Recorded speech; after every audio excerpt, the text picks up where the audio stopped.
स्वयं साक्षात भगवान श्री हरि के श्री चरणों में प्रणाम करते हुए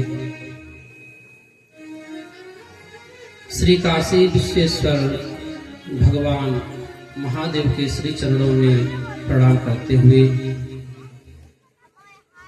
जिन संत के पावन तपस्थली में आज हम सब लोग यहाँ पर एकत्रित हुए हैं, ऐसे परमहंस श्री रामदास बाबा के श्री चरणों में प्रणाम करते हुए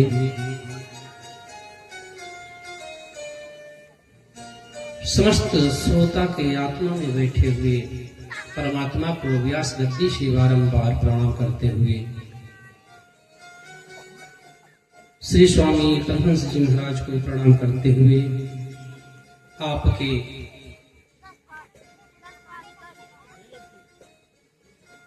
जिला सुल्तानपुर अलीगंज क्षेत्र के अंतर्गत पावन ग्राम सभा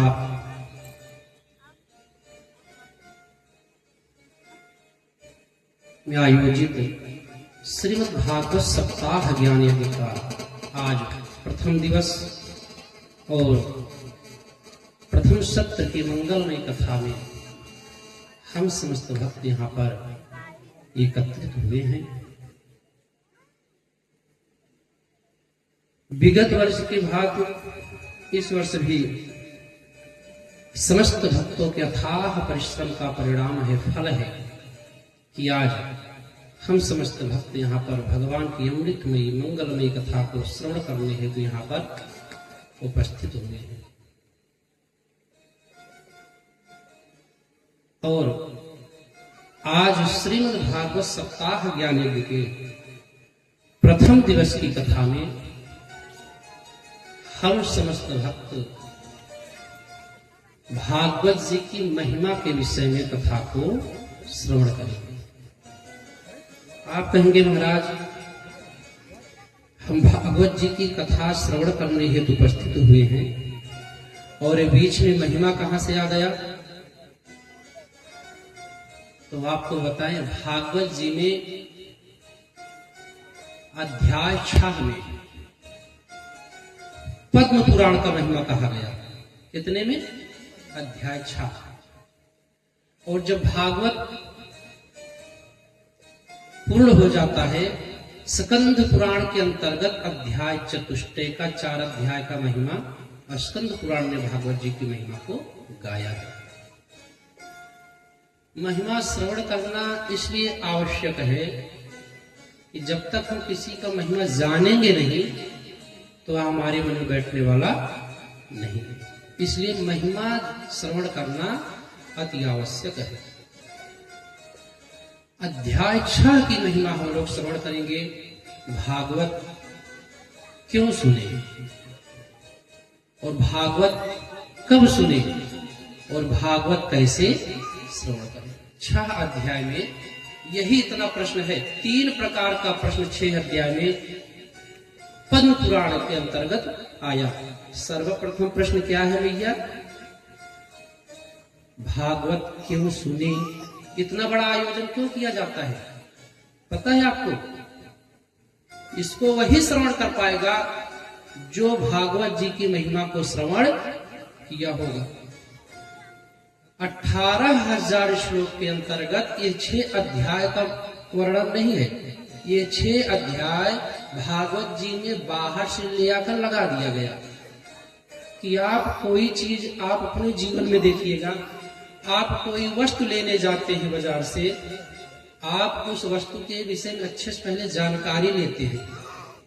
यह कैसा है, हमारे जीवन में इसका लाभ क्या है, इसका मैं अपने जीवन में कहां कहां प्रयोग करूंगा। ऐसे ही भागवत कथा श्रवण करने से पूर्व अध्याय 6 के अंतर्गत हम समस्त भक्त यह श्रवण करेंगे।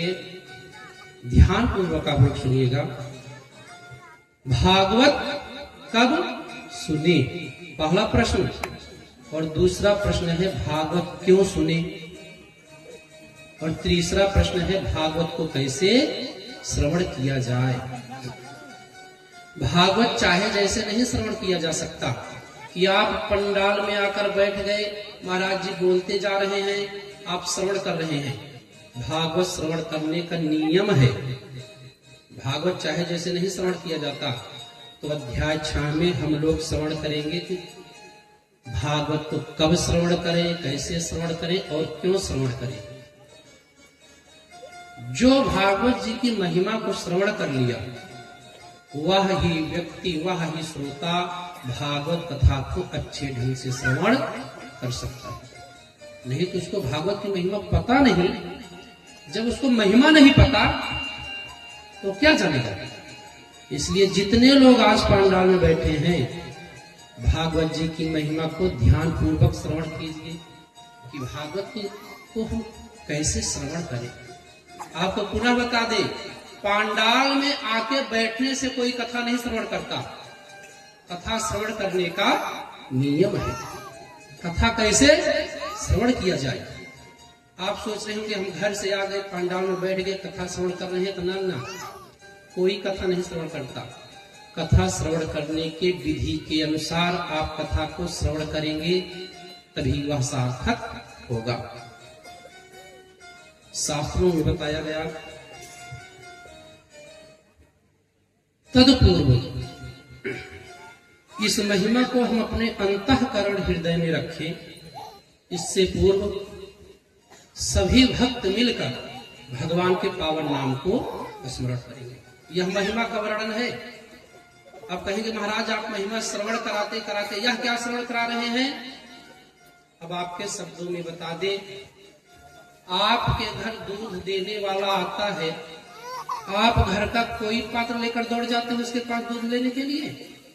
आपके पाकशाला में, आपके रसोई घर में जो सबसे स्वच्छ पात्र रहता होगा, वही बर्तन आप लेके जाते हैं। आप कोई गंदा पात्र लेकर जाएंगे, उसमें दूध देने वाला दूध दे देगा, आपका दूध उच्छिष्ट हो जाएगा, जूठा हो जाएगा, मलिन हो जाएगा। इसलिए आप अपने घर से स्वच्छ पात्र को लेकर जाते हैं, जिससे हमारा दूध स्वच्छ रहे। ऐसे ही है भैया, भगवान की मंगलमयी कथा को अपने अंतःकरण में रखने के लिए सर्वप्रथम क्या किया जाता है पता है। सबसे पहले अपने मन को धुला जाता है।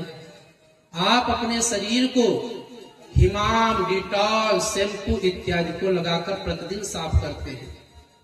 शरीर में मैल लग गया, आप लगा लिए, शरीर चमकने लगा, सुंदर दिखने लगा। नूतन वस्त्र पहन लिए, शरीर अच्छा दिखने लगा।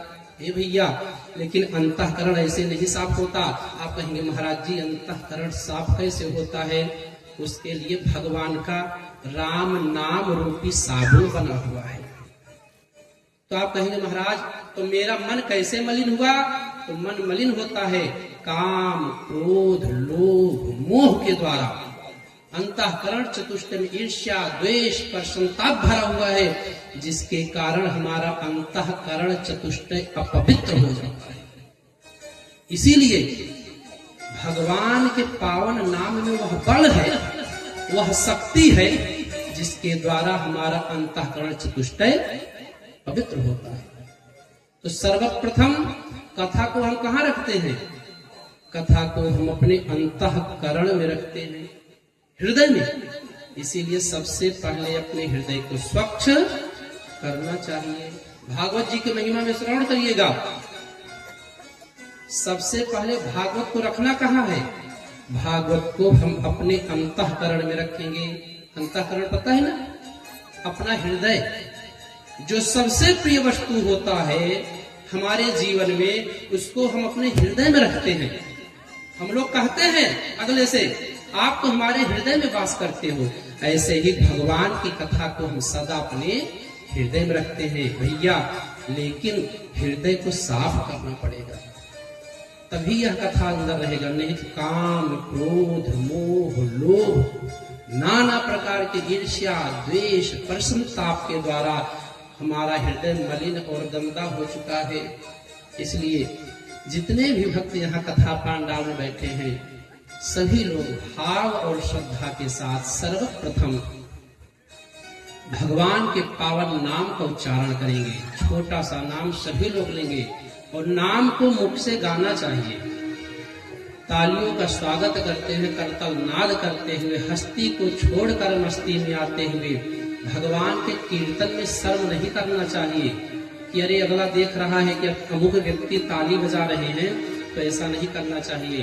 सभी लोग भाव और श्रद्धा के साथ भगवान के पावन नाम का उच्च स्वर में उच्चारण करते हुए गायन करेंगे, जिससे हमारा अंतःकरण चतुष्टय पवित्र हो जाए। उसके बाद हम लोग महिमा को स्मरण करें। क्या?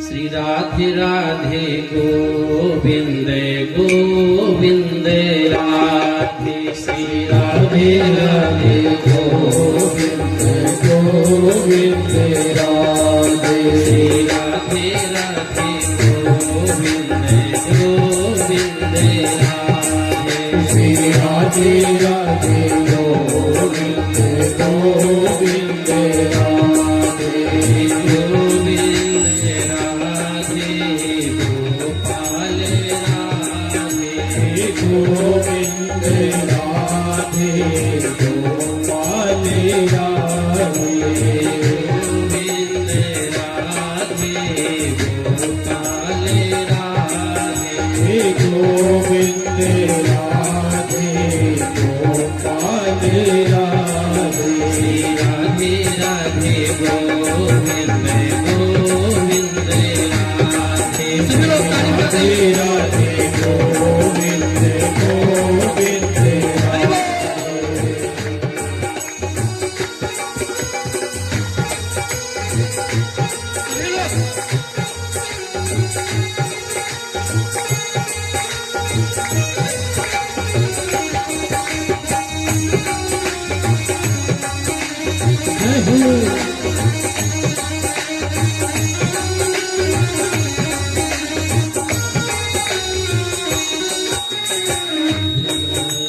गोविंद राधे गोपाल राधे, गोविंद राधे गोपाल राधे, गोविंद राधे गोपाल राधे, गोविंद राधे गोपाल राधे,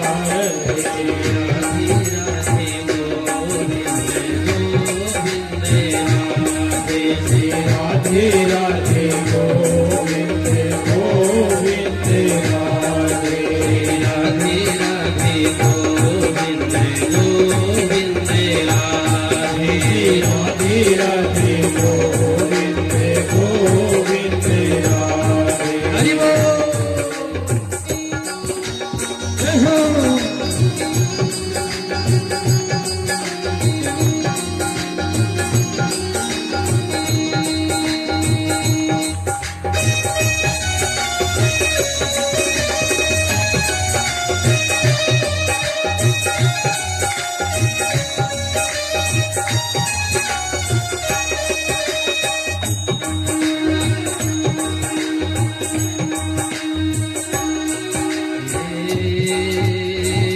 गोविंद राधे गोपाल राधे, गोविंद राधे गोपाल राधे, गोविंद राधे गोपाल राधे, गोविंद राधे गोपाल राधे, राधे राधे गोविंद गोविंद राधे, राधे राधे गोविंद गोविंद राधे, गोविंद राधे, राधे राधे गोविंद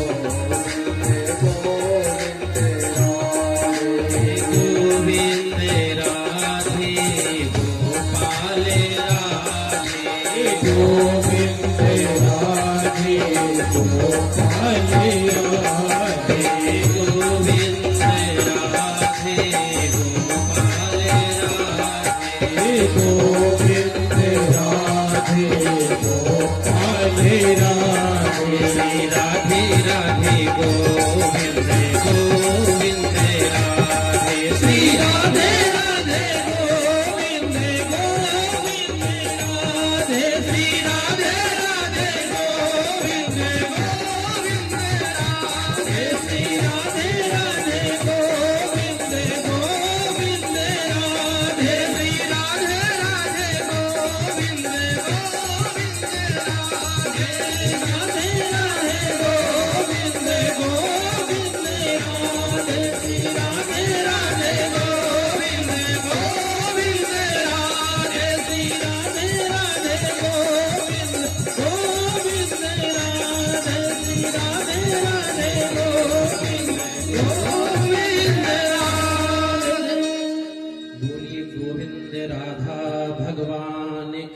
जय हो। श्री रामदास बाबा की जय हो। ग्राम देवता की जय हो। स्थान देवता की जय हो। जय जय श्री राधे। सच्चिदानंद रूपाय विश्वोत्पत्त्यादि हेतवे तापत्रय विनाशाय श्रीकृष्णाय वयं नुमः।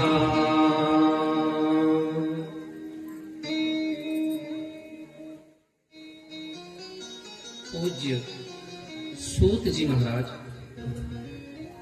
88,000 ऋषियों को श्रीमद् भागवत सप्ताह ज्ञान यज्ञ की महिमा श्रवण कर रहे हैं। कहाँ पर?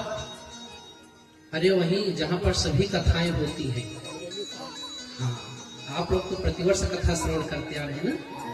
पूछेंगे बीच बीच में, क्योंकि पहले आप पढ़ चुके हैं। तो कहाँ पर कथा होती है? सभी कथाएं एक ही स्थान पर हुआ है। सिर्फ एक पुराण ऐसा है जो वहां नहीं हुआ। वो कौन सा पुराण है? श्री शिव महापुराण। शिव महापुराण की कथा प्रयागराज में हुई।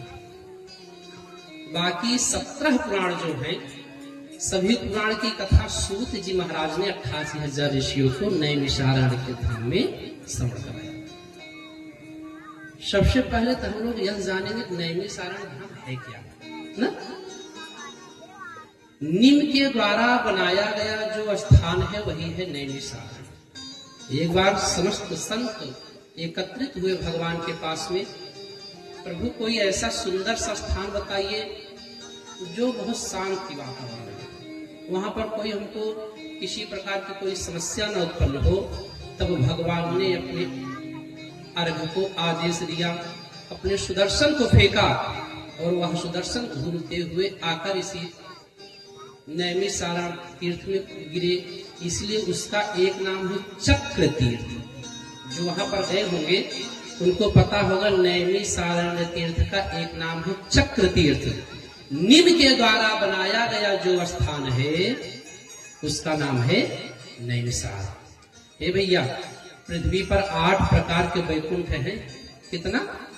8 प्रकार के वैकुंठ हमारे पृथ्वी पर है। उसी 8 प्रकार के वैकुंठ में सर्वप्रथम जो वैकुंठ है उसका नाम है नैमिषारण्य। नैमिषारण्य में कोई प्रतिमा नहीं है। नैमिषारण्य में स्वयं भगवान जंगल के रूप में है। नैमिषारण्य तीर्थ में जो जंगल है वही भगवान है। जंगल के रूप में नैमिषारण्य तीर्थ में भगवान उपस्थित हैं। 8 प्रकार के अष्ट वैकुंठ पृथ्वी पर वर्णन है। तो सर्वप्रथम अष्ट वैकुंठ में सर्वप्रथम नाम आता है नैमिषारण्य। नैमिषारण्य में भगवान जंगल के रूप में है। दूसरा नाम आता है मुक्ति नारायण। मुक्ति नारायण एक स्थान है, वहां पर भगवान पाषाण के रूप में है। और बद्रीनाथ में स्वयं भगवान नर और नारायण के रूप में उपस्थित हैं। तीसरा आता है तोत्राद्रि, एक मठ है, वहां पर भगवान है। इस प्रकार से पुष्कर, श्रीरंगम और साथ में वेंकटराज युष्कम में भगवान पाषाण के रूप में उपस्थित हैं। 8 प्रकार के वैकुंठ में सर्वप्रथम स्थान नैमिषारण्य है। नैमिषारण्य में समस्त ऋषियों ने भगवान से प्रार्थना की। भगवान ने अपने चक्र को आदेश दिया। वही चक्र आकर पृथ्वी पर जिस स्थान पर गिरा उसका नाम पड़ गया चक्र तीर्थ। और वहीं पर 88,000 ऋषि एकत्रित हैं। वो समस्त ऋषि गृहस्थ संत हैं, हमारे और आपकी तरह घर परिवार बच्चों वाले। आज प्रातः काल समस्त ऋषि अपने नित्य क्रिया, स्रोत अस्मार्थ जो क्रियाएं होती हैं, हवन इत्यादि को कर कर एकत्रित हो गए। प्रातः भूत भूताग्नयः, और एकत्रित होकर आपस में परस्पर चिंता कर रहे हैं। क्या? कि कोई ऐसा सरल उपाय हमको प्राप्त हो जाए जिसके द्वारा व्यक्ति का कल्याण हो। और कोई ऐसा उपाय हमको पता चले जो हमारे मन में जो अज्ञान है, जो अंधकार है, उस अंधकार को दूर कर दे। तो सूत जी महाराज बता रहे हैं, अज्ञान ध्वंत विध्वंस सूर्य कोटि समप्रभ सूतख्याहि कथा सारम मम कर रसायनम।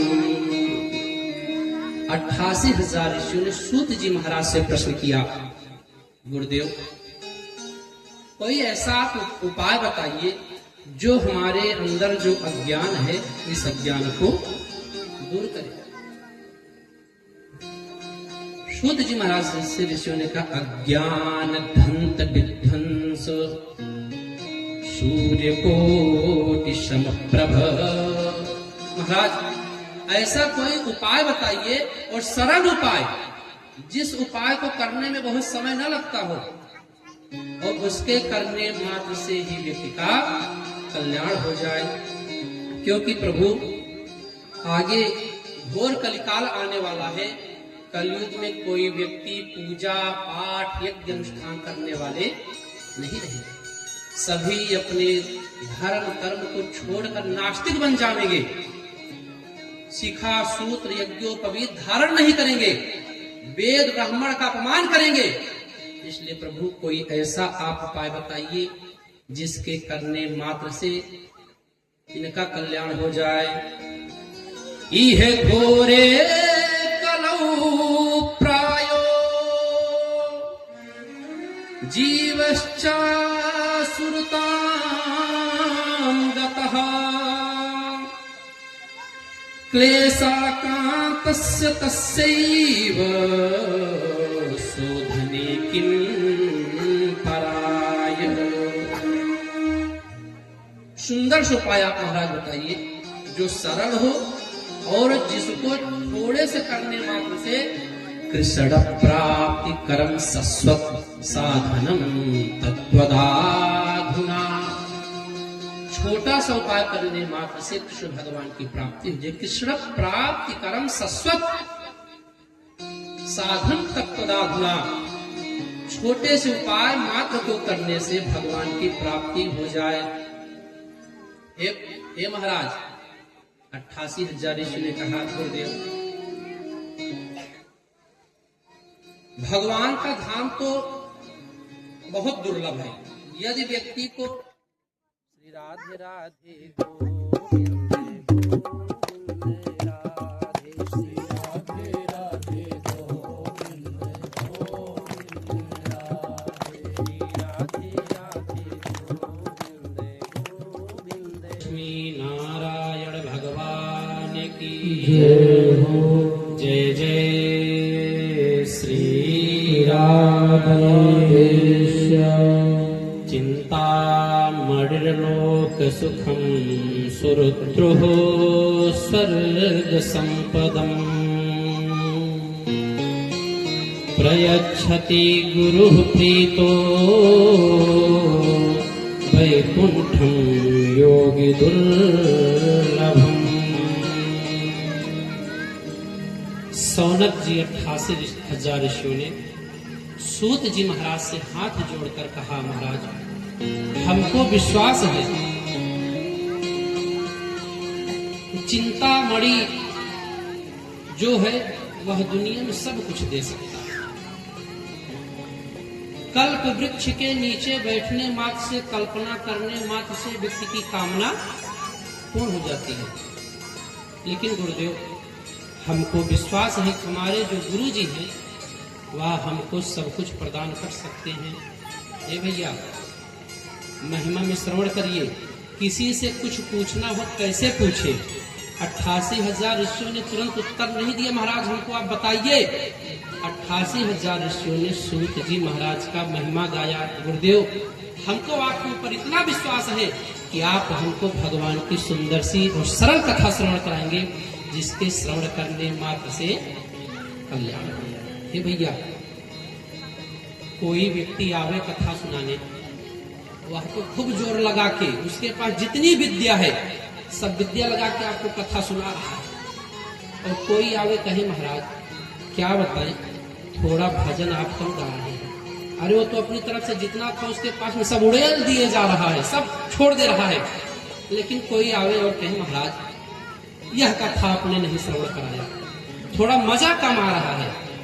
तो सूत जी महाराज बता रहे हैं 88,000 ऋषियों ने सुखदेव जी महाराज, सूत जी महाराज से कहा गुरुदेव हमको आपके ऊपर विश्वास है, आप हमको भगवान की ऐसी दिव्य और लौकिक कथा को श्रवण कराएंगे जिसके श्रवण मात्र से व्यक्ति का कल्याण हो जाए। सूत जी महाराज अब बोलना चालू कर रहे हैं, ऋषियों मैं आपको इस कलयुग के दोष को दूर करने के लिए, बचने के लिए भगवान की बहुत सुंदर कथा श्रवण करा रहा हूं, ध्यान पूर्वक आप लोग सुने। क्या काल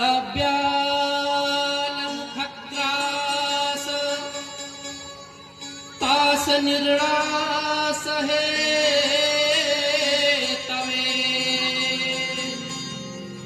श्रीमद् भागवतं शास्त्रं कलौ कीरेण भासितम्। सूत जी महाराज ने कहा ऋषियों इस कलयुग रूपी जो काल ने अपने ब्याल को, मुख को खोल कर बैठा हुए, इससे बचने के लिए एक उपाय है। क्या? श्रीमद् भागवतं शास्त्रं कलौ कीरेण भासितम्। ऋषियों वह कथा आपको मैं श्रवण करा रहा हूं जिस कथा को कभी किसी तोते ने वाचन किया था। कलौ कीरेण भासितम्, वह मंगलमय कथा आप लोग श्रवण करिए। क्या? ते तस्माद् परम किंचिन मनः शुद्धिर्न विद्यते जन्मांतरे भवेत् पुण्यं तदा भागवतं लभेत्। भागवत कथा श्रवण करना आसान बात नहीं है। सूत जी महाराज 88,000 ऋषियों से बता रहे हैं, ऋषियों एतस्माद् परम किंचिन मनः शुद्धिर्न विद्यते। जब जन्म जन्मांतर, कल्प कल्पांतर और युग युगांतर का हमारा पुण्य उदय होता है, जो हम पुण्य किए हैं अनेक जन्मों का, वह पुण्य जब हमारा एकत्रित होता है तब जाकर भागवत कथा श्रवण करने का अवसर। सूत जी महाराज ने कहा जन्मांतरे भवेत् पुण्यं तदा भागवतं लभेत्। ऋषियों यह वह दुर्लभ कथा मैं आपको श्रवण कराऊंगा जो कथा सहजता के साथ किसी को मिलने वाला नहीं है। ऋषियों ने कहा गुरुदेव हाँ अब आप यही कथा श्रवण कराइए। सूत जी महाराज कहे ऋषियों एक बार यही कथा सूत जी महाराज और सुखदेव जी महाराज श्रवण करा रहे थे हमारे गुरु जी। कहा राजा परीक्षित को गंगा जी के पावन तट पर यही कथा श्रवण करा रहे थे। और उस समय देवताओं ने क्या किया, देवता लोग अमृत का कलश लिए और अमृत का कलश ले आकर उसी गंगा के तट पर पहुंच गए। और सुखदेव जी महाराज से ऋषियों ने कहा, देवताओं ने कहा गुरुदेव राजा परीक्षित को सांप लगा है कि 7वें दिन सर्प काटेगा और ये मर जाएंगे। गुरुजी मैं राजा परीक्षित के लिए अमृत लेके आया हूं, आप यह अमृत इनको पिला दीजिए और आप यह जो कथामृत है यह हमको प्रदान कर दीजिए। अरे ऋषियों हमारे गुरुदेव ने क्या किया पता है? हमारे गुरुदेव ने देवताओं को डांट कर भगा दिया। हमारे गुरुदेव ने कहा सुधा कुंभं गृहीत्वैव देवस्तात्र समागम। जब देवता अमृत से भरा हुआ कलश लेकर पहुंचे सुखदेव जी महाराज के पास में, तो सुखदेव जी महाराज ने हंसने लगे। सुखदेव जी हंसने लगे, अरे देवताओं कहाँ यह तुम्हारा सुधामृत और कहाँ भगवान की कथामृत। अरे देवताओं तुम भगवान की कथा की तुलना कर रहे हो अमृत से। यह बताओ जैसे कांच और मणि की तुलना नहीं हो सकती, वैसे ही तुम भगवान की कथा का तुलना कर रहे हो। कहाँ तुम्हारा यह सुधा? सुधामृत पीने के बाद भी व्यक्ति को मरना पड़ता है, असहाय कष्ट होता है, लेकिन भगवान की जो ये अमृतमय कथा है यह मरने नहीं देती, यह तो व्यक्ति को अमर कर देता है। सुखदेव जी महाराज ने बताया, क्वा सुधा क्वा कथालोके क्वा काचः क्वा मणिर्महा। देवताओं, आप कैसे तुलना कर रहे हो? कहा क्वा सुधा, कहा यह तुम्हारी अमृत? क्वा सुधा क्वा कथालोके क्वा काचा क्वा मणिर्महा। ब्रह्मरातो विचार्यैवं तदा देवान् जहासहा। सुखदेव जी महाराज हंसने लगे। देवताओं के ऊपर, देवताओं आप भगवान की कथा की तुलना करने आए हो। और हंसते हुए सुखदेव जी महाराज ने इंद्रादि देवताओं को गंगा जी के तट से भगा दिया, फटकार दिया, भाग जाओ यहां से। भगवान की कथा का कोई मूल्य ये भैया, भगवान की कथा वह अमृत है, सुधामृत, जिसको पीने के बाद व्यक्ति का आने जाने वाला चक्कर खत्म हो जाएगा। और सुधामृत जो है, सुधामृत पीजिए और पीने के बाद व्यक्ति अमर तो हो जाएगा, लेकिन अमर होने के बाद अपार कष्ट मिलता है। डॉक्टर शरीर को चीड़ फाड़ डालेंगे, लेकिन मरने वाला नहीं है, क्योंकि अमृत पिया है। कष्ट अपार होगा, लेकिन मरेगा नहीं। लेकिन भगवान की कथा की महिमा क्या है? इसको पीने के बाद इस दुनिया में आने जाने वाला चक्कर खत्म हो जाता है, भगवान का धाम व्यक्ति को प्राप्त हो जाता है। देवता पहुंच गए ब्रह्मा जी के पास में। जब सुखदेव जी महाराज भगा दिए तो देवता पहुंचे ब्रह्मा के पास में। तो देवताओं ने ब्रह्मा जी के सामने जाकर रोते हुए कहा, पितामह, हम कथा श्रवण करने के लिए गए थे पृथ्वी पर, और आपके ही वंश का पुत्र पौत्र हमको भगवान की कथा को नहीं श्रवण कराया। तो ब्रह्मा जी ने कहा, देवताओं यह बताओ आप कथा श्रवण करने कैसे गए?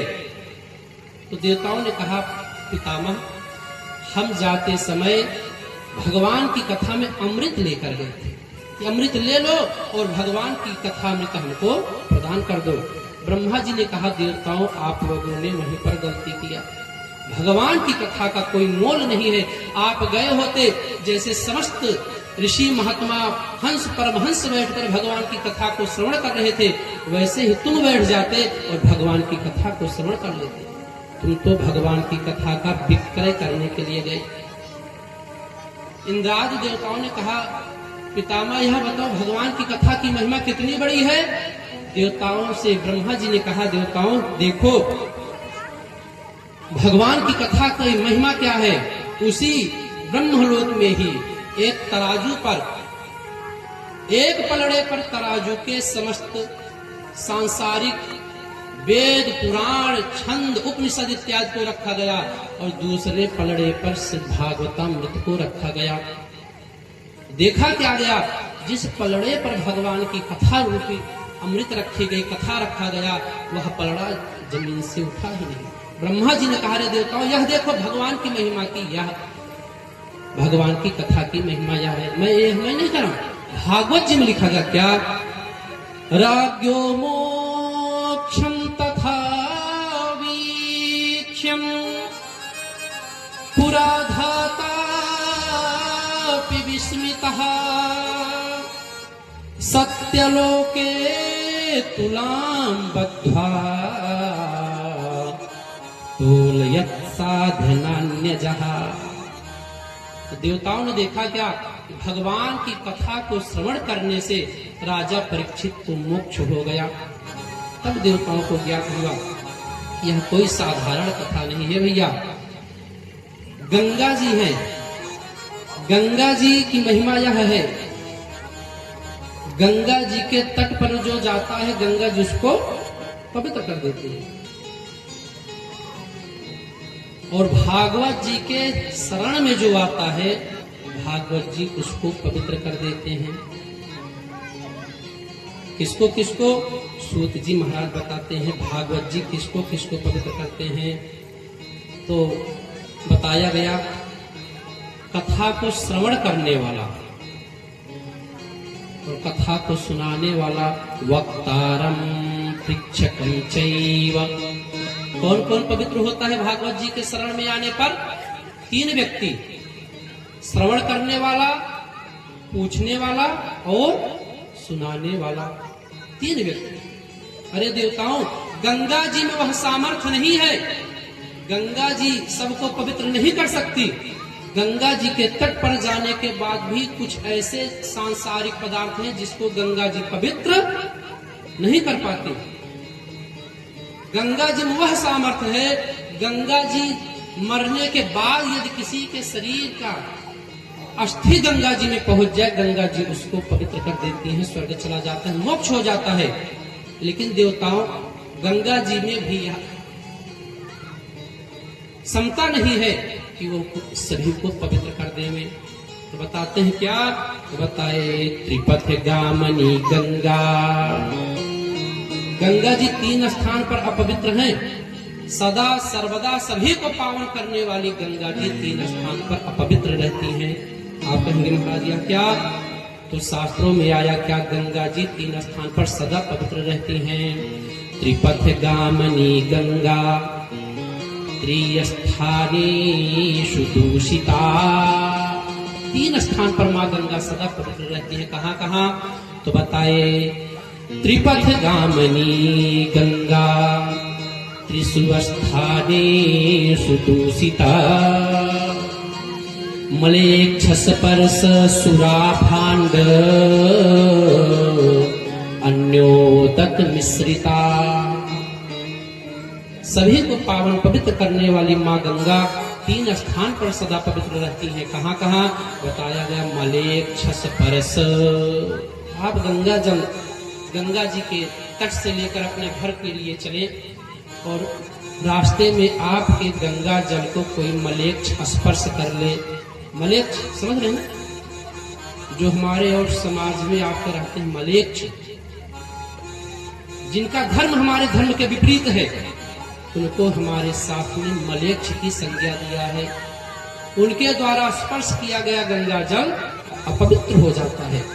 शास्त्र ने बताया मलेच्छ स्पर्श सुराभाण्ड। सुराभाण्ड, जिस पात्र में कभी मदिरा पान कर लिया गया हो, जिस पात्र में कभी मदिरा पान किया गया हो, मदिरा समझ ना आप सब, शराब, जिसको आपकी भाषा में दारू कहते हैं, जिस पात्र में कभी भी मदिरा पान किया गया हो, उस पात्र को गंगा जी कभी पवित्र नहीं कर पाती। आप उस पात्र को ले जाकर 20 वर्ष तक गंगा जी में रख दें, लेकिन वह पात्र कभी पवित्र होने वाला नहीं है। साफ ने कहा क्या क्या? मलेच्छ स्पर्श सुराभाण्ड अन्योदक मिश्रित। हे भैया, ये तीसरी गलती हम सभी लोग करते हैं। क्या? अन्योदक मिश्रित। गंगा जी में दूसरा जल मिलाने से गंगा जी अपवित्र हो जाते हैं, फिर वो आपको पवित्र नहीं कर पाएंगे। कहेंगे महाराज यह कैसे होता है? तो गंगा जल हम लोग अपने घर पर लाते हैं, जो प्रतिदिन गंगा जी नहीं पहुंच पाते, उनका विचार यह रहता है कि हम अपने जल में गंगा जल डालकर स्नान करेंगे, गंगा जी का स्नान करने का फल प्राप्त होगा। लेकिन हम थोड़ी सी गलती कर देते हैं। सब तो ठीक है, गंगा जी को लाए, हमारे मन में विचार आया, ध्यान दीजिएगा, यह गलती सदा सर्वदा सभी के घर में होता है। इस दोष से कैसे बचे? हम लोग क्या करते हैं?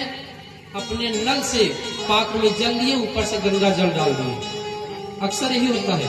करना क्या है? सर्वप्रथम पात्र को धुलना है, धुलकर उसमें गंगा जल डालना है, उसके बाद उसमें जल डालना। तब वह जितना जल उसमें जाएगा, सभी जल गंगा जी बन जाएंगी। लेकिन हम क्या करते हैं अक्सर, सबसे पहले जल भर लेंगे, जल भरने के बाद उसी में गंगा जल डाल देंगे तो वह गंगा जल अपवित्र हो गया। ऋषियों ने कहा, ऋषियों, जो गंगा जिस समस्त लोगों को पवित्र करती है, वह गंगा जी भी 3 स्थान पर दूषित हो गई है। कहां कहां बताए? त्रिपथ गामिनी गंगा त्रिस्थानेषु दूषितः, म्लेच्छ स्पर्श सुराभाण्ड अन्योदक मिश्रित। मलेच्छ कोई आपके गंगा जल को स्पर्श करे, पवित्र हो गई गंगा माता। और सुरा, जिस पात्र में शराब पिया गया उस पात्र में गंगा जल डालने से गंगा जल पवित्र हो गया। और आप किसी जल में गंगा जल को अन्योदक जल मिश्रित, किसी अन्य जल में आपने गंगा जल को डाला, वह जल पवित्र हो गया। ऋषियों ने कहा, देवताओं, गंगा जी में वह सामर्थ्य नहीं है कि गंगा जी सभी को पवित्र कर दे, लेकिन हमारे भगवान की कथा में ऋषियों वह सामर्थ्य है। जो भागवत जी की शरण में जो आ जाएगा उसको हमारे भगवान पवित्र कर देंगे। गंगा जी 3 को नहीं पवित्र कर पाती, और हमारा भगवान की कथा क्या है तो बताते। 10वें स्कंद में 16वें नंबर के श्लोक पर व्यास जी ने क्या सुंदर शब्दों में लिखा, भागवत कथा क्या क्या होता है महिमा में आप लोग सुनिएगा। वसुदेवासुदेव कथा प्रश्नः पुरुषस्त्रीन् पुनातहि। भगवान वासुदेव की कथा 3 लोगों को पवित्र करती है। किसको किसको? वासुदेव कथा प्रश्नः पुरुषस्त्रीन् पुनातहि, वक्तारं पृच्छिकं श्रोत्रस्तत्पाद सलिलं यथा। कौन कौन? भगवान की कथा में प्रश्न करने वाला, जो भगवान की कथा के विषय में प्रश्न कर दे। बस भगवान की किसी कथा के विषय में जो पूछ ले उसका भगवान कल्याण कर देते हैं। वासुदेव कथा प्रश्नः, जो भगवान वासुदेव के कथा के विषय में प्रश्न कर दे। वक्तारम, भागवत भगवान की कथा कहने वाला और भागवत की कथा सुनने वाला, तीनों को भागवत जी पवित्र करते हैं। बताए सुखदेव जी महाराज, सूत जी महाराज बता रहे ऋषियों, भगवान की कथा में हमारे यह महिमा है कि इसको श्रवण करने वाला, पूछने वाला, सुनाने वाला सभी भगवान की कथा को श्रवण करने से 88,000 ऋषि में सौनक जी महाराज प्रश्न कर रहे हैं, गुरुदेव, राजा परीक्षित को 7 दिन में मोक्ष मिला, तो आप यह हमको बता दीजिए सप्ताह श्रवण विधि क्या है? भागवत कथा की सप्ताह श्रवण विधि क्या है? किस प्रकार से श्रवण किया जाता है? हाँ, हमने मान लिया भगवान की कथा अमृत है। इस अमृत की शरण में जो आ जाता है भागवतामृत, उसका कल्याण हो जाता है। कभी कभी है भैया, बहुत बड़ी चीज पाने के लिए छोटे वस्तुओं का त्याग करना पड़ता है ना। अगर जब देवता लोग अमृत लेकर आए और राजा परीक्षित अगर उस अमृत पर मोहित हो गए होते तो उनका काम बिगड़ गया था।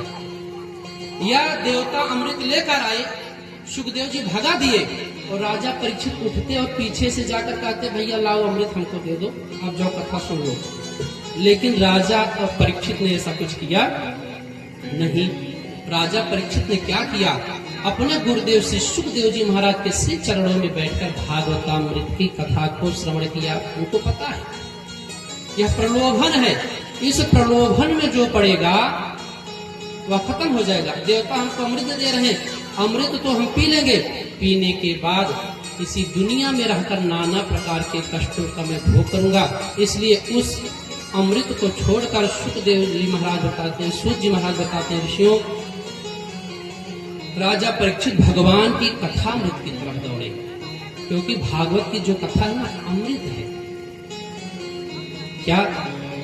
भागवत कथा एक अमृत कथा है देवों को दुर्लभ, यही कथा है भगवत कथा को जो सुन लेता है वही जीवन सफल अपना कर लेता है, वही जीवन सफल अपना कर लेता है, वही जीवन सफल अपना कर लेता है। भगवत कथा एक अमृत कथा है, देवों को दुर्लभ यही कथा है। भगवत कथा को जो सुन लेता है वो जीवन सफल अपना कर लेता है, वो जीवन सफल अपना कर लेता है। तो भी श्री कृष्ण गोविंद गाता है जो भी, श्री कृष्ण गोविंद गाता है जो भी, श्री कृष्ण गोविंद गाता है जो भी, प्रभु की शरण में जाता है वही, प्रभु की शरण में जाता है वो भी। श्री कृष्ण गोविंद गाता है जो भी, इसने को भरोसा अपने मन को उसमें कारोबार अपने तो तन को, करो अपने मन को, माधव कृपा जिस पे कर देता है वो किस्मत भी उसकी बना देता है, वो किस्मत उसकी बना देता है वो, किस्मत भी उसकी बना देता है वो।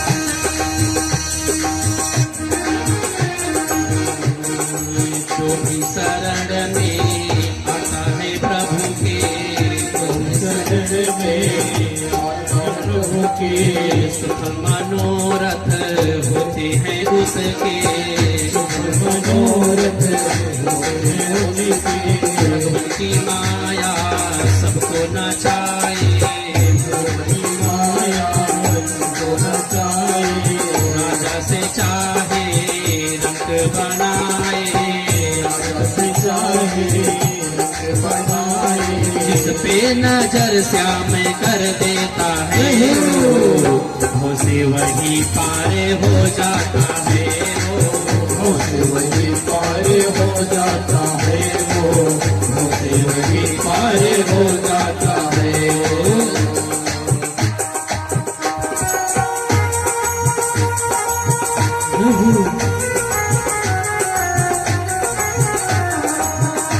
हरि बोल।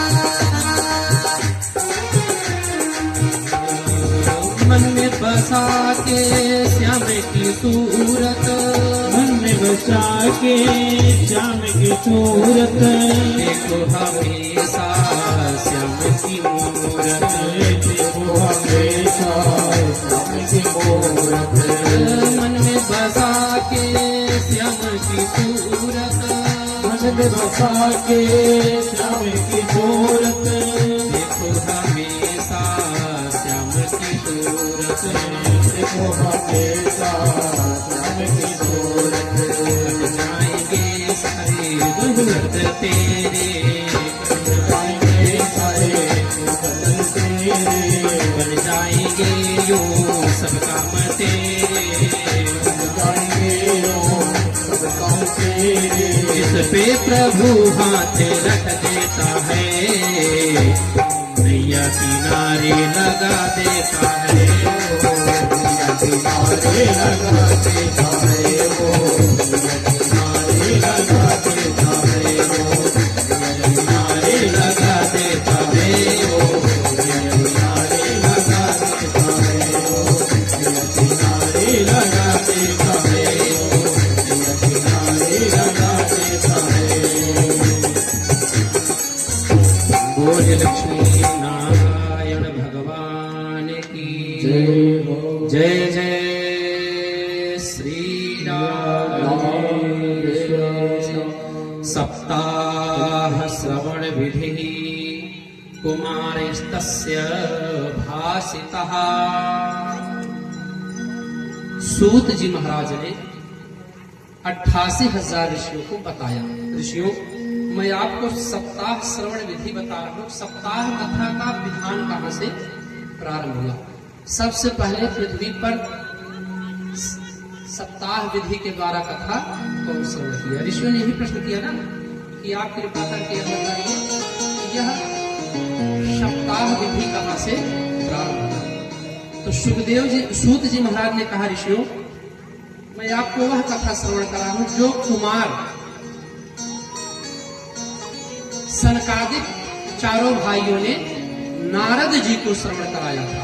जब यह सुने तो ऋषियों ने कहा, महाराज, हमने सुना है कि नारद जी कहां से 7 दिन एक स्थान पर बैठकर कथा श्रवण कर लिए। अरे नारद जी को शाप है कि वो एक स्थान पर रुक ही नहीं सकते। और जो कथा श्रवण कराए व्यास जी, तो व्यास जी भी कहीं रुकने वाले नहीं है। सनकादिक चारों भैया, सनक, सनंदन, सनातन, सनत कुमार, ये कहीं रुकते नहीं है। और नारद जी को शाप ही है कि नारद जी एक मुहूर्त से ज्यादा कहीं पर ठहरने वाले नहीं है। तो ये किस प्रकार से 7 दिन एक स्थान पर बैठकर कथा श्रवण करें? ऋषियों ने कहा, गुरुदेव, अब आप यही वाली कथा हमको श्रवण करें। तो बताते हैं ऋषियों, एक इतिहास है, अत्र ते कीर्तिस्यामि भक्तयुक्तं कथानकम् सुखेन मम यथोक्तं रहशिष्यं विचार्य च। एक दिन सनकादिक चारों भैया भगवान के कथा को श्रवण करने के लिए भ्रमण कर रहे थे कि कहीं चले और भगवान की कथा को श्रवण करें। नारद जी के ब्रह्मा जी के सबसे बड़े पुत्र हैं। आप कथा को सुने होंगे, सनकादिक चारों भाई इस सृष्टि में सबसे पहले उत्पन्न हुए। नारद ब्रह्मा जी ने इनको उत्पन्न किया और कहा, जाओ सृष्टि करो। तो चारों ने कहा, हम सृष्टि करने वाले नहीं हैं। ब्रह्मा जी ने साफ दे दिया कि आप सदा सर्वदा 5 वर्ष के बालक बने रहो।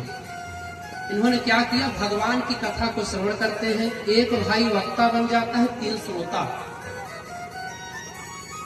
अगला बैठ गया तो उसमें से एक लोग कथा कहेंगे, 3 लोग पुनः श्रोता बन जाएंगे। ऐसे ही ये कथा करते रहते हैं। और कथा श्रवण करने की लालसा से सनकादिक चारों भैया टहल रहे थे। तो देख क्या रहे हैं, विशालापुरी में एक दृश्य क्या देखते हैं, ध्यान पूर्वक सुनिएगा। कथम ब्रह्मन्दीन मुखः कुतश्चिंता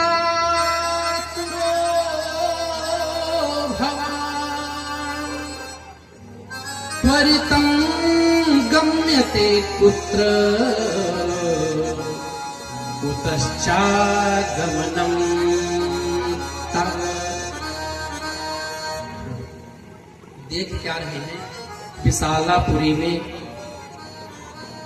नारद जी सामने से आते हुए दिख रहे हैं। नारद जी सामने से आ रहे हैं चारों भाइयों ने सोचा चलिए चलिए आप तो बहुत सुंदर हुआ, आज नारद जी मिल गए, अब नारद जी के मुखार बिंद से हम लोग कथा श्रवण करेंगे।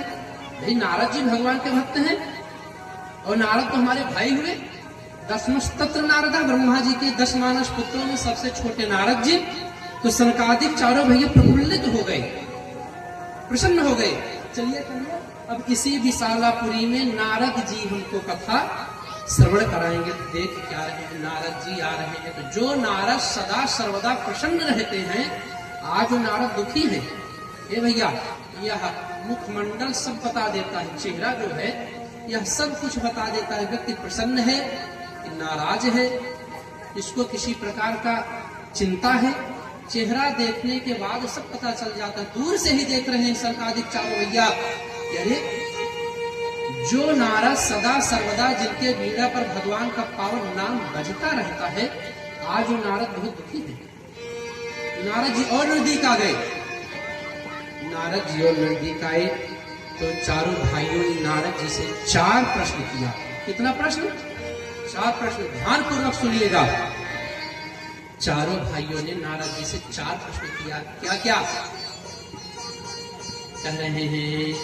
कथम ब्रह्मन्दीन मुखः कुतश्चिन्ता तुरो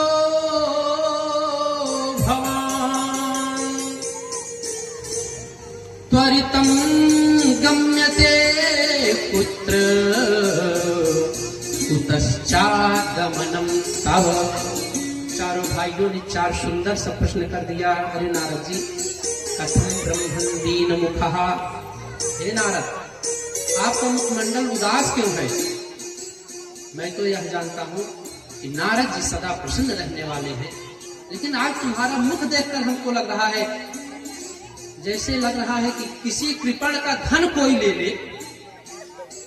कृपण मतलब लोभी, जिसका धन ही प्राण है, यदि उसका धन चला जाए तो लगता है कि उसका प्राण ही निकल गया। तो चारों भाई कह रहे हैं नारद कहीं तुम्हारा कोई धन तो नहीं ले लिया? जैसे कृपण का धन चला जाए, मणिधारी नाग का मणि चला जाए, जैसे उसको कष्ट होता है। मैं देख रहा हूं नारद तुम्हारा मुखमंडल मलिन हो गया है, क्या कारण है? एक भैया ने प्रश्न किया, कथम ब्रह्मन्दीन मुखः। तब तक छोटे वाले ने कहा, कुतश्चिन्ता तुरो भवान। अरे अपने चिंता का कारण बताओ, चिंता क्या है? नारद जी सुन रहे हैं, उदास हो तो कोई चिंता अवश्य होगी, कृपा करके अपनी चिंता का कारण बताओ। कुतश्चिन्ता तुरो भवान। तब तक तीसरे भैया ने कहा, त्वरितम गम्यते पुत्र। अरे कहां से आ रहे हो, यह भी बताओ, कहां चले आ रहे हो? नारद जी बोल नहीं पाए। तब तक सबसे छोटे वाले ने कहा, कुतश्चागमनं तव। अरे नारद कहां जा रहे हो? 4 प्रश्न नारद जी से हो गया। नारद जी कह रहे हैं, चारों भाइयों ने कहा, नारद जी हमको लग रहा है आपका कोई धन ले लिया, लेकिन आप तो संग्रह करते नहीं हो। लग रहा है आज संध्या बंदन करने का समय नहीं मिला, भगवान का भजन करने का समय नहीं मिला, क्या इसलिए दुखी हो? नारद ने कहा, नहीं भैया यह भी कोई हमको दुख नहीं है। तब चारों भाइयों ने कहा, स्वस्य दुःखस्य कारणम, अपने दुख का कारण बताओ, किस लिए आपका मुखमंडल मलिन है? तब नारद जी ने कहा कि भैया मैं सर्वोत्तम लोक पृथ्वी को समझ कर गया था। इस धराधाम पर सबसे अच्छा पृथ्वी है। मैं पृथ्वी पर घूमने गया, और पृथ्वी पर मैं घूमने गया क्योंकि हमने सोचा कि इसी पृथ्वी पर भगवान ने अवतार लिया है। राम, कृष्ण, परशुराम, सर्वोत्तम मैं पृथ्वी को जानता था, और पृथ्वी को मैं सबसे अच्छा समझकर मैं पृथ्वी पर भ्रमण करने के लिए गया। तो ऋषियों ने कहा, तब क्या हुआ? पृथ्वी पर भगवान ने अवतार लिया था, भ्रमण किए। नारद जी ने कहा, भैया क्या बताएं, जो चीज दूर से जैसा दिखता है वैसा रहता नहीं है। और साहित्य में शास्त्र ने भी कहा है कि दूर से देखने में कुछ दूसरा दिखता है, सुनाई पड़े श्रवण करने में, कहानियों में कुछ दूसरा आनंद होता है, लेकिन जो उस कहानी, उस कथा युद्ध में उस स्थान पर रहता है, उससे उसकी महिमा पूछा जाए, बताया जाए, पता चले। तो साथ में कहा क्या, नारद जी ने कहा भैया मैं सर्वोत्तम लोग पृथ्वी को जानता था, इसलिए मैं पृथ्वी को सबसे उत्तम, सबसे श्रेष्ठ जानकर मैं पृथ्वी पर भ्रमण करने के लिए गया। तो मैंने देखा कि कहा अहम तू पृथ्वी मया तो ज्ञात्वा सर्वोत्तमामिति पुष्करम चा प्रयागम चा काशीम गोदावरी तथा। हे भैया मैं कोई साधारण स्थान पे नहीं गया, मैं कहाँ गया, अहम तो पृथ्वीया, तो पृथ्वी पर गया। तो सबसे पहले मैं जो तीर्थों के गुरु हैं उनके शरण में गया, पुष्कर गया। जितने पृथ्वी पर तीर्थ हैं सबके गुरु है पुष्कर। भैया मैं सबसे पहले पुष्कर गया, पुष्करम चा प्रयागम चा। उसके बाद मैं प्रयाग से, पुष्कर से सीधे मैं प्रयाग आया। तो प्रयाग में भी मुझको शांति नहीं मिला। है भैया प्रयाग कोई साधारण तीर्थ नहीं, प्रयाग तीर्थों का राजा है। लेकिन नारद जी ने कहा भैया हमारे मन में शांति नहीं मिला, मन उदास हो गया। देख क्या रहा हूँ, व्यक्ति नाना प्रकार के कुकर्मों में लगा हुआ है। मैं भ्रमण करते करते आगे गया, काशी गोदावरी तथा, मैं काशी पहुंच गया। प्रयाग से मैं काशी गया और गोदावरी नदी के तट पर पहुंच गया, लेकिन मेरे मन को कहीं शांति मिलने वाला। संकादिक चारों भाइयों ने कहा रे नारद दूर से देखने का आनंद कुछ दूसरा होता है, क्योंकि बताए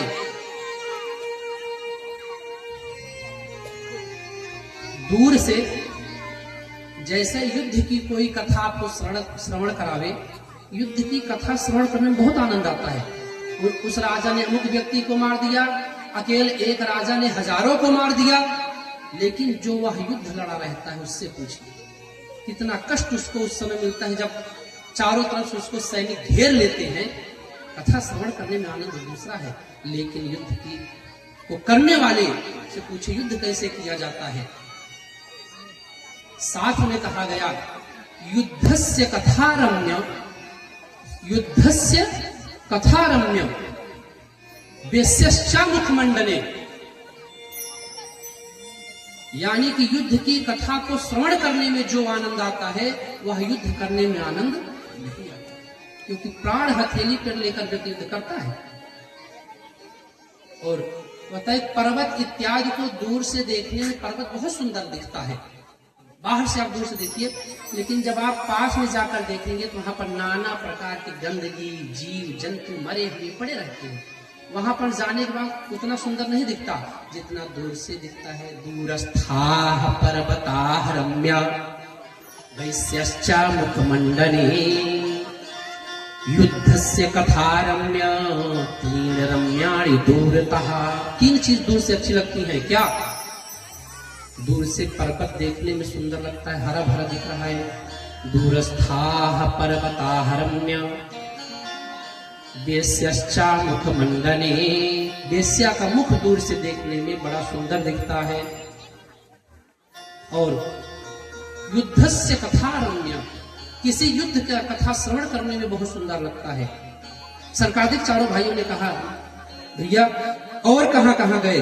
बताए भैया मैं चारों तरफ घूमा, लेकिन मेरे मन को शांति कहीं मिला नहीं, क्योंकि कहीं पर सत्यता नहीं, लोग मिथ्या भाषण करते हैं, झूठ बोलते हैं, पति पत्नी से बोलता है, पुत्र पिता से बोलता है, कोई किसी का कहना नहीं मान रहा है। इस प्रकार से नारद जी ने बताया क्या मंदः सुमंद मतयो मंद भाग्य पुत्रता पाखंड निरताः संतो विरक्तः सा परिग्रहाः। बताए भैया संकादिक चारों भाइयों ने कहा अच्छा जैसे तीर्थों में नहीं शांति मिला तो आपको चला जाना था संतों के बीच में, संतों के बीच में जाते तो शांति मिलती। नारद जी ने कहा भैया मैं वहां पर भी गया, मैं जाकर मैंने क्या देखा? पाखंड निरताः संतः, सभी संत पाखंडी हो गए हैं, बाहर से दिखावा कुछ करेंगे और अंदर उनके कुछ रहेगा। इसलिए भैया आश्रमे यवनी वृद्धा, जितने आश्रम हैं सभी आश्रम में संत नहीं है, सभी आश्रम में यवनी वृद्धा, बल वालों का स्थान हो गया है आश्रम में। जिसके पास में बल है वही आश्रम पे कब्जा करके बैठ गया है। संत तो आश्रम में भैया रह ही नहीं गए। पूछे कौन है आश्रम में, कहे यवनी वृद्धा। जबरदस्ती आश्रम से संतों को भगाकर मुकदमा करके मठ मंदिर पर अपना कब्जा कर लिए। अब आश्रमों में संत नहीं, आश्रमों में तो भैया गृहस्थ निवास कर रहे हैं। साधु संत तक कोई रह ही नहीं गया, सन्यासी तो है ही नहीं। बोले और कहाँ गए, बोले अरे मैं सरकारी चारों भाइयों ने कहा कि अरे गृहस्थ वालों के घर गए होते, गृहस्थी के घर जाते तब शांति मिलता। तो नारद जी ने कहा भैया मैं गृहस्थियों के घर पे गया तो मैंने क्या देखा, अट्टशूला जनपदा शिवशूला द्विजातयः। भैया मैं गृहस्थों के घर गया तो मैंने क्या देखा, गृहस्थ लोग अन्न बेच रहे हैं और कन्या का विक्रय कर रहे हैं। विवाह नहीं हो रहा भैया, कन्या का विक्रय चल रहा है आजकल लोगों में। बोले यह कैसे, तो बताए घर में सासू माँ का नहीं चलता, जो नई नई बहुरी आई है उसी का हुकूमत चल रहा है। वही घर का बागडोर लेकर अपने हिसाब से पूरे परिवार को चला रही है।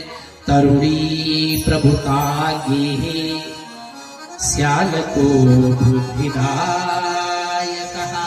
हे भैया बताए तरुणी प्रभुता गे, जो नई नवेली दुल्हन आई हुई घर में वह चाहती है कि घर का बागडोर मेरे हाथ में आ जाए, सासू माँ से कोई मतलब न हो।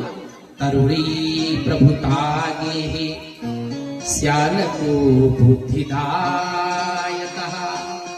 और घर में भाई व्यक्ति अपने भाई से राय नहीं ले रहा है, विमर्श नहीं कर रहा है, राय विमर्श कर किससे रहा है, श्याल को बुद्धिदाय कहा।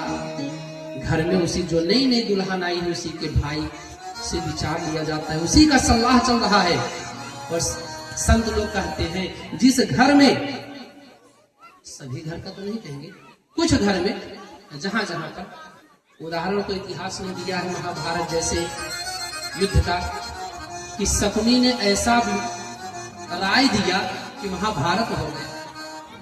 तो बताए घर कैसे बिगड़ता है, कहे दो चीज से। कैसे, जिस घर में ज्यादा आलमारी हो जाए दीवार में वह घर कमजोर हो जाता है। घर बिगाड़ो आरो सारो, दीवार बिगाड़ो हारो। ज्यादा दीवार निकालने से, अलमारी बनवाने से दीवार कमजोर पड़ता है। उसी प्रकार जिस घर में, मैं नहीं कह रहा हूं, साफ में कहा है, साले सलाही हो जाते हैं वह घर टूटने में समय नहीं लगता। उदाहरण महाभारत का युद्ध हो गया, शकुनी ने ऐसा सलाह दिया कि महाभारत जैसा युद्ध हो गया। महाभागवत जी में लिखा गया क्या, तरुणी प्रभुता गे। चारों भाइयों ने कहा भैया अरे नई नवेली दुल्हन आई है उसका चल रहा है, चलने तो क्या जा रहा है। नारद जी ने कहा भैया ठीक है चले, कोई बात नहीं है, लेकिन सासू माँ का कोई आज्ञा नहीं मान रहा है, उनका कहा कोई कर ही नहीं रहा है, सब अपने अपने मन से कर रहे हैं। न योगी नैव सिद्धो वा ज्ञानी सत्क्रियो न रहा। हे भैया यह सब मैंने देखा और देखते देखते मैं आगे जब बढ़ा, आगे जब मैं बढ़ा तो मैं क्या देख रहा हूं, वृंदावन के पावन तट पर जब पहुंचा तो वहां मैं देख रहा हूं यमुना जी के पावन तट पर बहुत सी स्त्रियां खड़ी हुई हैं, अनेकों संख्या में। और मैं उधर जा रहा था तो मैंने सोचा स्त्रियों के बीच में क्यों जाए, मैं लौटने लगा। और जब मैं लौटने लगा तो पीछे से आवाज आया क्या, भो भो साधु क्षणं तिष्ठ मा चिंता अपि नाशय। हे महाराज रुक जाइए, भो भो साधु क्षणं तिष्ठ। अरे हे साधु कुछ क्षण के लिए आप रुकिए। भो भो साधो क्षणम तिष्ठ मां चिंता अपिनाशय। अब मतलब संस्कृत में अप शब्द का प्रयोग होता है भी के लिए। तो पीछे से एक स्त्री का आवाज आया, भो हे साधु, कुछ क्षण के लिए आप रुकिए और आप मेरे मन की जो चिंता है इसको भी दूर करिए। तो उस स्त्री ने क्या कहा, दर्शनम तव लोकस्य सर्वथा अघहरम परम।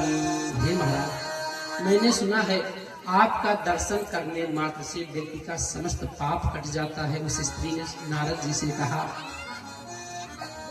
आपके दर्शन मात्र से समस्त व्यक्ति का आपका दर्शन हो जाए नारद जी, व्यक्ति का पाप दूर हो जाता है। आप हमारी भी चिंता को दूर करें।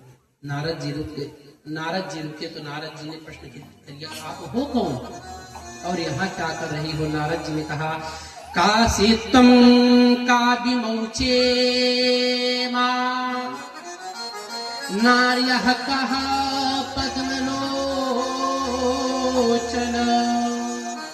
अरे देवी, काशी त्वं, आप कौन हो? काव्यमौचे मां नार्यः कः पद्मलोचनः। अरे देवी, आप अपना परिचय दीजिए। काशी त्वं काव्यमौचे मां नार्यः कः पद्मलोचन। और आपके साथ में यह कौन है? तब उन देवी ने नारद जी से कहना प्रारंभ किया। नारद जी से उस देवी जी ने बताना प्रारंभ किया।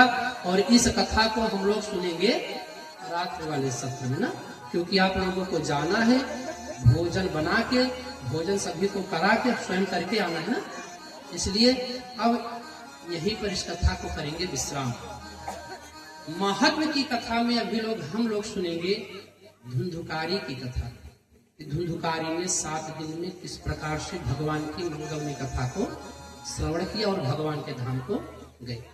और भक्ति देवी की इस प्रसंग को सुनेंगे कि नारद जी को भक्ति देवी ने क्या बताया, भक्ति देवी के ऊपर ऐसा क्या कष्ट हुआ कि भक्ति देवी ने नारद जी को रोका, प्रभु आप हमारे साधु, आप हमारे कष्ट को भी दूर करें। इस कथा को हम लोग श्रवण करेंगे रात्रि सत्र की कथा में 7:30 बजे से 10 बजे तक कथा होगी। अतः आज से यह मंगल में कथा प्रारंभ हो चुका है पावन बाबा जी के सानिध्य में। तो आप लोग समय अनुसार दोपहर में 2 बजे से 5 बजे तक, आज प्रथम दिवस था, थोड़ा कथा प्रारंभ होने में विलंब हुआ। और सायंकाल यानी रात्रिकालीन सत्र में 7:30 से 10 बजे तक हम लोग भगवान की मंगलमय कथा अनवरत 7 दिन पर्यंत श्रवण करेंगे। तो ज्यादा से ज्यादा संख्या में आप लोग पधारेंगे और भगवान की मंगलमय कथा को हम लोग श्रवण करेंगे। ठीक, अभी तो यह भी सुनना है कि भागवत कथा को कैसे श्रवण करना है, किस प्रकार से कथा में बैठना चाहिए। कुछ लोग कुछ नहीं करते, पैर आगे फैला देते हैं भगवान के सामने ना, यह सब बताया जाएगा। किसी किसी को छूट भी है कि वो फैला सकते हैं, यह सब कथाएं भागवत जी में वर्णन है। तो इन सब को श्रवण करने के बाद ही हम लोग कथा में प्रवेश करेंगे, क्योंकि आप लोग प्रतिदिन प्रतिवर्ष कथा श्रवण करते हैं, इसलिए कथा पूर्ण नहीं करना है। जो कथा आपको श्रवण कराया जाए वह अक्षरशः जैसा भागवत जी में वर्णन है वही आपको, क्योंकि कथा प्रतिवर्ष आप सुन रहे हैं। पूर्ण तो हमारे आचार्य जी करेंगे पाठ के माध्यम से। कथा में किसी प्रकार की कोई जल्दबाजी नहीं, कथा जो भी होगा अक्षरशः जो भागवत जी में लिखा गया है ना। मिलावटी ज्यादा पसंद है कि बिना मिलावट वाला? मिलावटी होता है जैसे कि कथा में कुछ अन्यत्र चीजें ले आकर मिला देना, जो शास्त्र सम्मत न हो, शास्त्र से न हो, उनको कहते हैं मिलावटी। और मेरा तो एक आदत है, मैं अक्षरशः जो भागवत जी में रहता है वही कहने की मेरी कोशिश है। देसी घी पसंद है, बस शुद्ध देसी घी देते जाइए और आप लोग आते जाइए। मिलावट वाला खाने से कचरा हो जाता है ना। अक्षरशः जो भागवत जी में है वही मैं आपको श्रवण कराऊंगा। इसलिए समय अनुसार पधार कर आप लोग भगवान के मंगलमय कथा को नित्य प्रति 7 दिन पर्यंत श्रवण करेंगे। प्रातः काल 8 बजे से यज्ञशाला में पूजन आचार्य जी के द्वारा प्रारंभ हो जाता है। जो भी नजदीक की माताएं हैं, भैया लोग हैं, वह कथा में प्रातः काल पूजा में पधारे। यज्ञ प्रारंभ हो चुका है भैया। यज्ञ आप सबका है और आप ही लोग यज्ञ को पूर्ण करने और कराने वाले हैं ना। हम लोग तो कथा कहेंगे, अपने घर जाएंगे, तो आप लोग समय से प्रातः काल आइए, यहाँ पर परिक्रमा करिए, यज्ञ भगवान को श्रवण करिए, यज्ञ भगवान का दर्शन करिए। परिक्रमा करने से आपको पता है क्या होता है? परिक्रमा करने से 1 मिनट में आपको बता दे क्या होता है। कामना के अनुसार परिक्रमा लिखा गया है, जैसे जिसकी कामना वैसे परिक्रमा। यानि कानि च पापानि जन्मांतर कृतानि च तानि सर्वाणि नश्यन्तु प्रदक्षिण पदे पदे। हमारे अनेक जन्मों का जो पाप है, जिसको हम भूल गए हैं, जो हमको नहीं ज्ञात है, वह पाप भी देवालय का, आश्रम का, भगवान का परिक्रमा करने से नष्ट हो जाता है। पदे पदे, जैसे जैसे हम एक एक कदम रखते हैं परिक्रमा करने के लिए, वैसे वैसे पाप खत्म हो जाता है। मंदिर का, भगवान का परिक्रमा अवश्य करना चाहिए कामना के अनुसार। जैसे कोई सिद्धि की कामना हो तो आप हल्दी के द्वारा परिक्रमा करिए।